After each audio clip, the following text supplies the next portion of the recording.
थोड़ा सा। तो ये देखें जी सबको, ठीक है जी। लाला मूसा भी खड़े हैं, माशाल्लाह बहुत खूबसूरत जगह है, ये देख सकते हैं आप।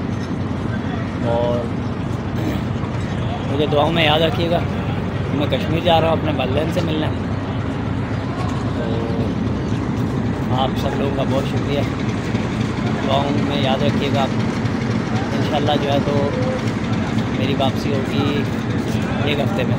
आप लोगों ने सब ने मुझे दुआओं में ख़ास याद रखा। अस्सलाम वालेकुम व रहमतुल्लाह।